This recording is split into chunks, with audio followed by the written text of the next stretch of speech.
It is early morning on a freezing January day in rural Indiana. The sky is dull and colorless, and the fields are hard with frost. A man is out near a country road, expecting a normal start to his day. From a distance, he sees smoke rising from a small field. At first, he thinks someone is just burning trash, or that it is a leftover fire from the night before.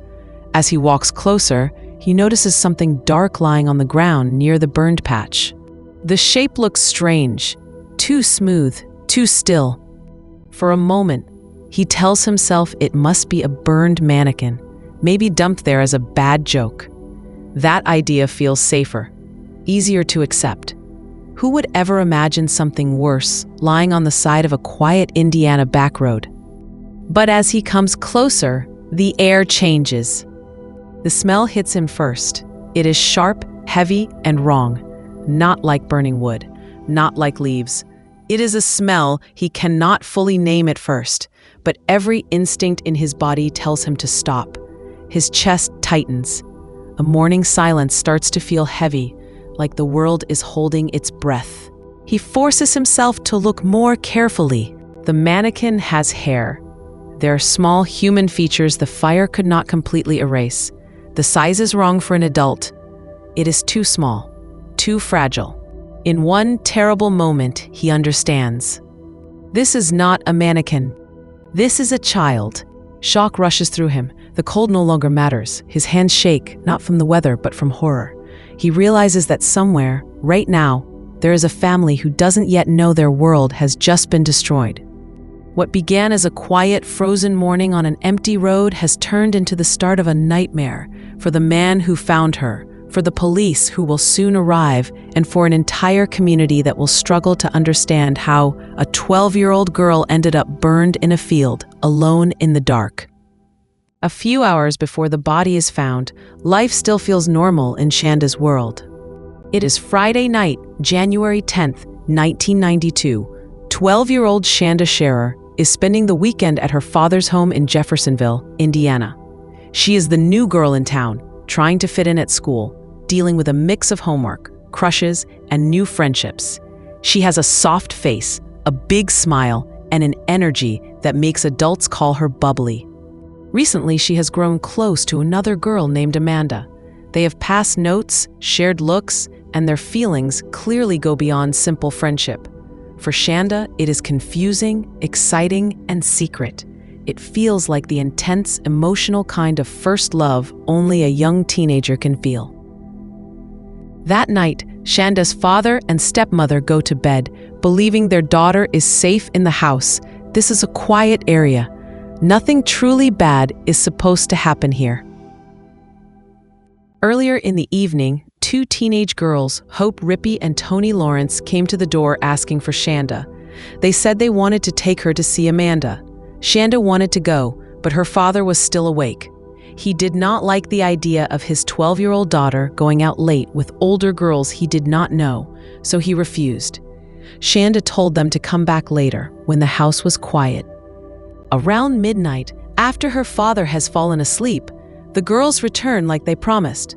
This time, Shanda answers the door herself. The house is dark. No adults are watching. They repeat the same offer, but now it sounds even more tempting. Come with us. Amanda is waiting. She really wants to see you. We'll bring you back. It'll be quick.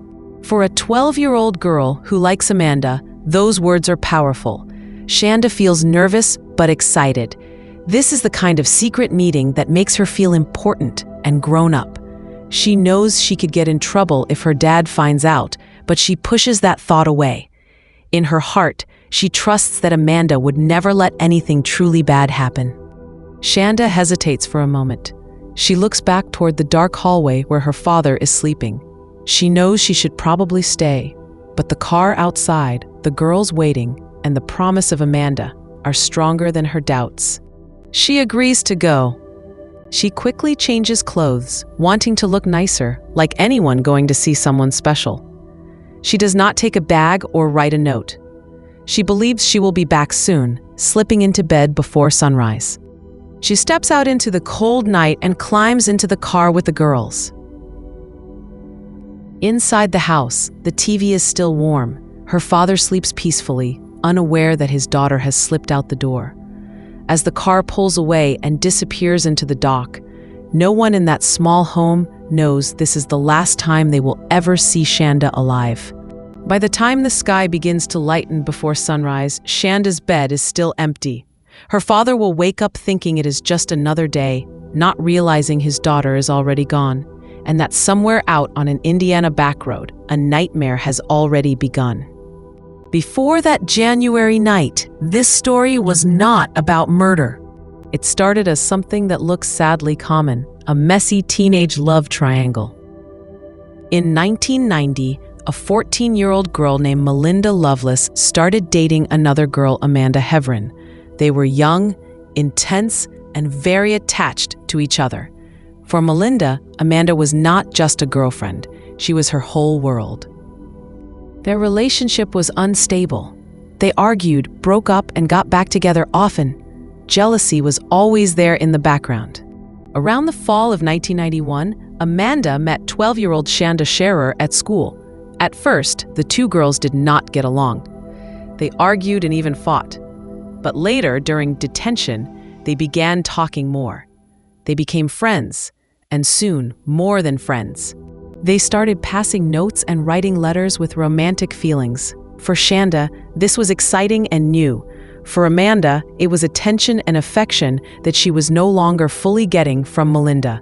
But for Melinda, it felt like betrayal. She watched this new bond grow and became more and more jealous. She heard stories, saw them together, and read notes. Every small thing, Shanda going to a dance with Amanda, them spending time together, felt like proof that Shanda was stealing her girlfriend. At a school dance in October 1991, Melinda finally lost control in public. Amanda brought Shanda as her date. Melinda confronted Shanda and threatened her. Witnesses later said she talked not only about hurting Shanda, but killing her. To some people, it sounded like emotional, dramatic teenage talk. But for Melinda, it was the first step in turning her anger into action. At the same time, Melinda's home life was full of pain and chaos.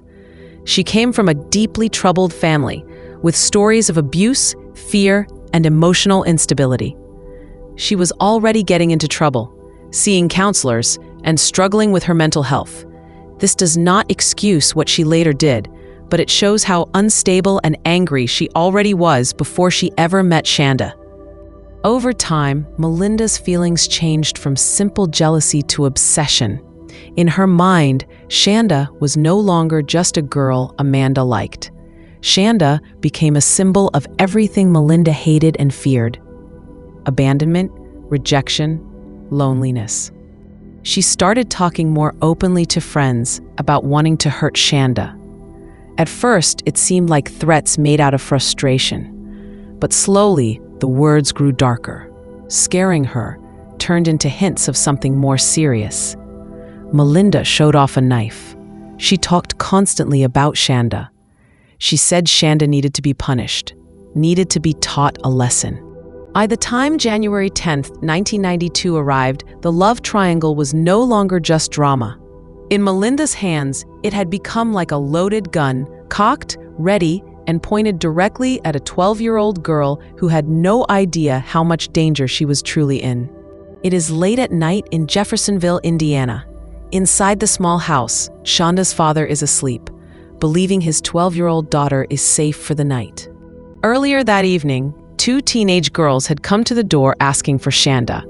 They said they were friends of Amanda and that Amanda wanted to see her. At that time, Shanda's father was still awake.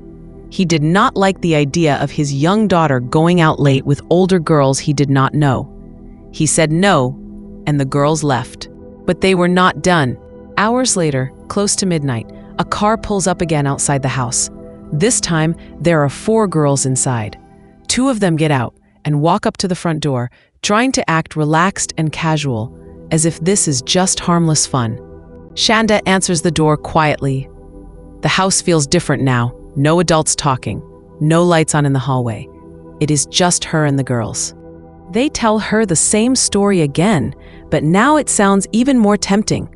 Come with us. Amanda is waiting. She really wants to see you. We'll bring you back. It won't take long. For a 12-year-old who likes Amanda, this offer is powerful. Shanda feels a mix of fear and excitement. She knows she's breaking a rule by going out so late, but the idea of Amanda waiting for her is hard to resist. She imagines a secret meeting, maybe a hug, maybe a chance to talk about their feelings without anyone around. She pauses at the door and glances back toward the dark hallway where her father is sleeping. Deep inside, she knows this is risky, but she trusts the idea of Amanda more than she fears the unknown. She says yes. Shanda goes to her room and changes clothes, wanting to look nicer, like anyone going to see someone they care about. She does not pack any belongings, does not leave a note, does not say goodbye. She expects to be back home soon, before anyone even knows she was gone. She steps out into the cold night air and walks to the car. The girls are smiling, talking, acting like it's just a fun adventure. Shanda climbs in, still believing this is about love, not danger. As the car drives away, her father continues to sleep, unaware his daughter has left the house. Shanda does not know it yet, but that simple choice to trust the girls and follow the words "come see Amanda" is the last free choice she will ever make. The car carrying Shanda and the 4 older girls leaves the familiar neighborhood streets and heads out toward the dark back roads of Indiana. At first, it still feels like an adventure to Shanda. She thinks they are taking a strange route to meet Amanda somewhere private, but that is not their real plan. The girls drive to an old, abandoned stone building near Utica, Indiana, a place local teenagers call the Witch's Castle. It is broken and empty, with crumbling walls and graffiti on the stone. Stories say it is haunted or used for strange rituals, but mostly, it is just a creepy hangout spot away from adults. When they arrive, the air is cold and completely still. There are no lights, no houses nearby, no sign of Amanda waiting for anyone. Shanda starts to feel uneasy. The girls lead her toward the ruined building. Inside and around the structure, the mood shifts. Any feeling of fun begins to disappear. The jokes become sharper. The way they speak to Shanda changes. There is less warmth, less friendliness. Their eyes and voices show something harder, something hidden. Shanda might still think this is some kind of prank, a spooky stop to scare her before they take her to Amanda.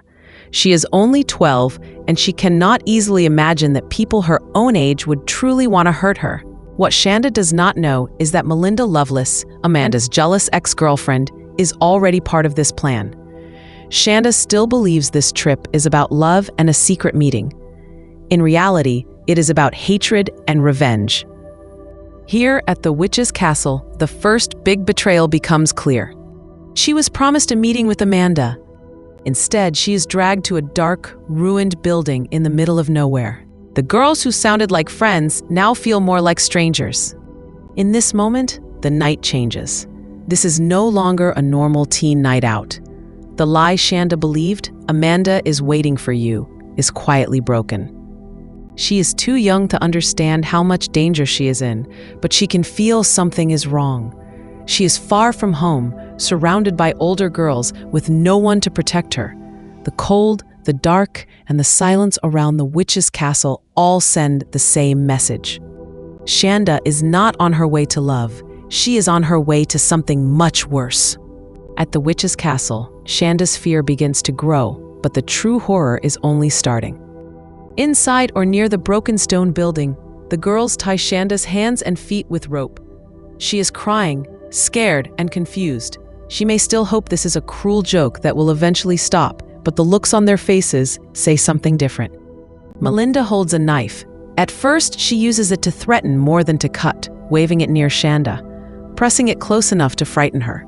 She asks question after question about Amanda. Do you love her? What did you do with her? Do you think you're better than me? These questions are not meant to learn the truth. They are meant to hurt, to humiliate, to make Shanda feel small and powerless. Every answer Shanda gives seems to make Melinda even more enraged. The other girls stand around watching. Some are clearly nervous, not sure what to do. Others laugh or play along, trying to fit in and not become the next target of Melinda's anger. No one steps forward to stop what is happening. In that moment, each girl is more afraid of looking weak or being turned on than she is of what is being done to Shanda. After some time, they drag Shanda back to the car. She is tied up, freezing and sobbing. They keep lying to her, saying different things to confuse and control her. The promise of seeing Amanda is now just a trick to keep her hoping and obeying. They leave the witch's castle and drive to an even more isolated area, far away from houses or help. On one of these back roads near Madison, Indiana, the violence becomes worse and more cruel. Melinda and Lori Tackett take the lead. They drag Shanda away from the car again. They shout at her, insult her, and beat her. They tell her to do what they say. Shanda, only 12 years old, begs them to stop. She promises she will stay away from Amanda. She says anything she can think of to try to save herself. But by now, this is not about a simple warning or a threat. It is not about scaring her anymore. The situation has turned into something much darker. Melinda wants Shanda to suffer. Lori enjoys the danger and the feeling of control. The others are trapped by fear, shock, and the need to belong. They hurt Shanda again and again. They make her feel completely alone and helpless. Eventually, they put her into the trunk of the car. For them, closing that trunk is like pressing pause on what they have done.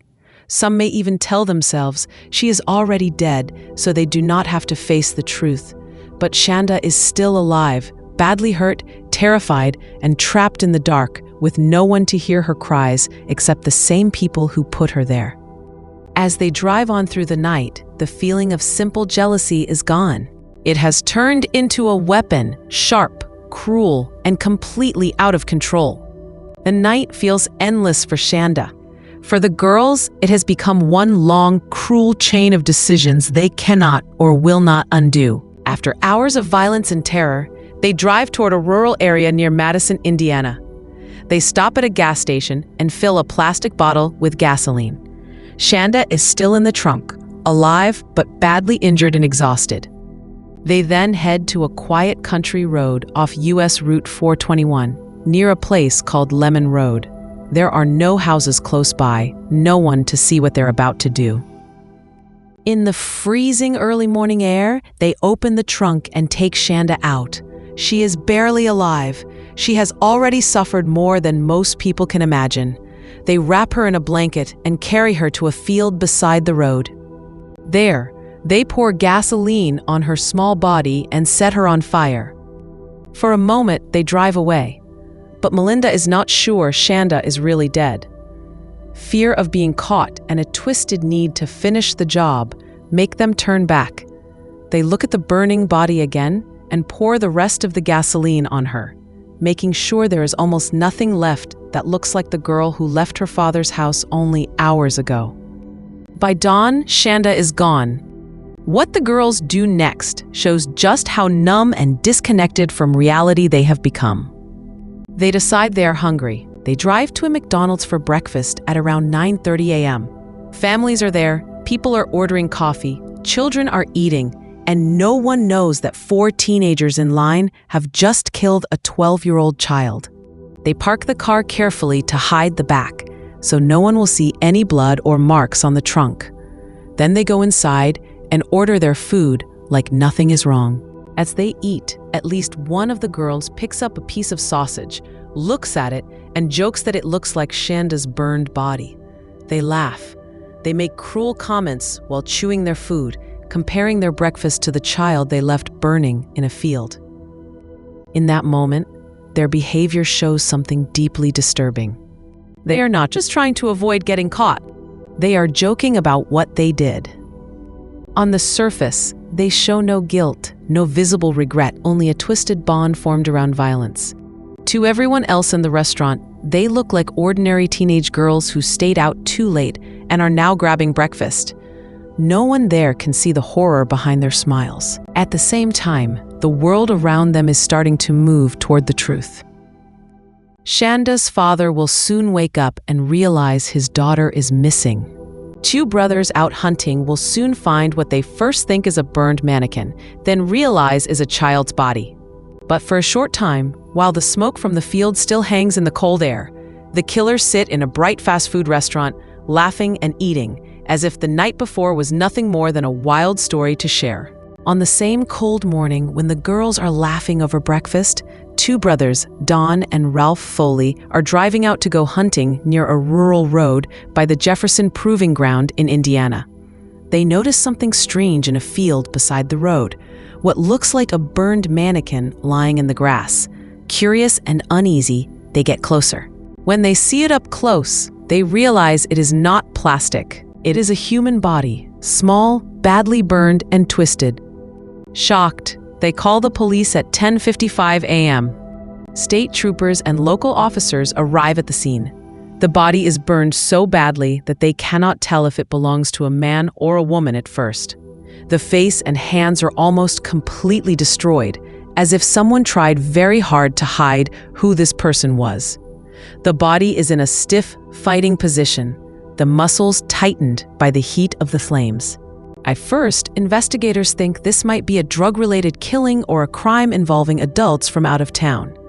The idea that this might be a local child does not yet enter their minds.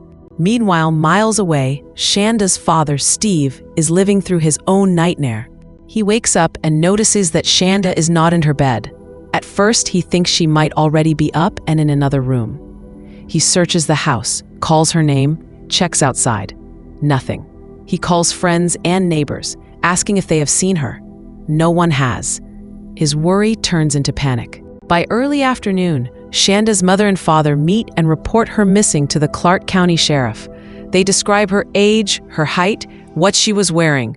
Police take the report, but at this moment, they do not yet know that a burned child's body has been found in the next county. So now there are two cases in southern Indiana. An unknown burned body in a field, and a missing 12-year-old girl named Shanda Scherer. For a while, no one realizes these two cases are connected. At evening, the first major break comes from an unexpected source. At around 8:20 p.m. on January 11, two of the girls involved, Toni Lawrence and Hope Rippey, walk into the Jefferson County Sheriff's Office with their parents. They are scared, tired, and full of guilt and confusion. They begin giving long, emotional statements to officers. They say the burned body belongs to a girl named Shanda. They name three other girls, Melinda Loveless and Lori Tackett, along with themselves. Their story is messy and hard to follow, but certain details stand out: the kidnapping, the knife, the car, the gasoline, the field. Investigators in Jefferson County contact the Clark County Sheriff. They compare what they know.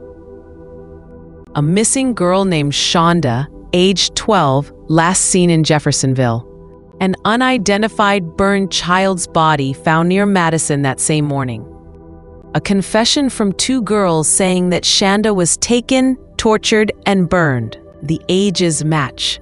The timeline matches. The feeling of the room changes. This is not a drug case. This is far worse. Dental records are requested and quickly checked. Soon, there is no doubt. The burned body found by the hunters is Shanda Renee Scherer, the girl her parents have been desperately trying to find. With Toni and Hope's statements as a guide, police move fast. On January 12, 1992, they arrest Melinda Loveless and Lori Tackett. Toni and Hope are also charged. From the moment the hunters find the body to the time the main girls are arrested, less than 48 hours have passed. The killers thought the fire would destroy the evidence. They thought they could joke over breakfast and slip back into normal life. But one burned field, one missing child report, and two guilty consciences were enough to bring the truth crashing down on them in just 2 days. Once the truth comes out, the four girls are no longer just teenagers who went too far. To the law, they are now killers. The case shocks Indiana and soon the whole country. People cannot understand how girls aged 15, 16, and 17 could plan and carry out such a cruel crime against a 12-year-old child. Because the crime is so serious, prosecutors make a major decision. All four girls will be charged as adults, not as children. This means they face much harsher punishment and the possibility of very long prison sentences. The four accused are Melinda Loveless, 16 years old; Lori Tackett, 17 years old; Hope Rippey, 15 years old; Tony Lawrence, 15 years old. At first, there are rumors that some of them might face the death penalty. The crime involved torture and a young victim, which fits the kind of case where the state could ask for execution. The idea of teenage girls possibly being put to death creates a lot of fear and debate. In the end, the case does not go to a full death penalty trial. Instead, plea deals are made. To avoid the risk of a death sentence, the girls agree to plead guilty to different forms of murder. In return, prosecutors remove the death penalty as an option. The judge still has the power to give them very long sentences. The sentences are: Melinda Loveless, 60 years in prison. She is seen as the main instigator, the one whose jealousy and rage pushed the crime forward. Lori Tackett, 60 years in prison. Her role in the torture and killing is considered just as serious as Melinda's. Hope Rippey, a 60-year sentence, but with part of it suspended and the possibility of parole after a number of years. She is younger and seen as more easily influenced, but still responsible. Tony Lawrence, 20 years in prison. She left earlier in the night and did less than the others, but she helped lure Shanda and did not stop what was happening. For many people, it feels strange and uncomfortable to hear numbers like 20 years or 60 years given to girls who still look like normal high school students. In court, they wear prison uniforms, but their faces are young. It is a disturbing picture. Children being sentenced for doing something unimaginably adult. During the hearings, their backgrounds are discussed. The abuse, chaos, and fear in Melinda's home. Lori's strange and unstable behavior, including possible mental health problems. The peer pressure and fear that affected Hope and Tony. These facts are given as context to explain how such a crime could happen, but they are not excuses. The judge makes it clear, Shanda's life and suffering matter more than their sad histories. They knew the difference between right and wrong. They chose to continue anyway. As the years pass, the four girls grow up behind bars. They become women in prison. They finish school, take prison jobs, attend counseling, and live their entire young adulthood inside a system built for punishment and control. Meanwhile, outside prison walls, new students fill the halls of Shanda's old school. The field where her body was found becomes just another quiet piece of land beside a road. For Shanda's family, the pain does not simply fade. The empty chair at family gatherings is always a reminder. Over time, each of the four girls is eventually released. Tony Lawrence is freed first after serving several years of her 20-year sentence.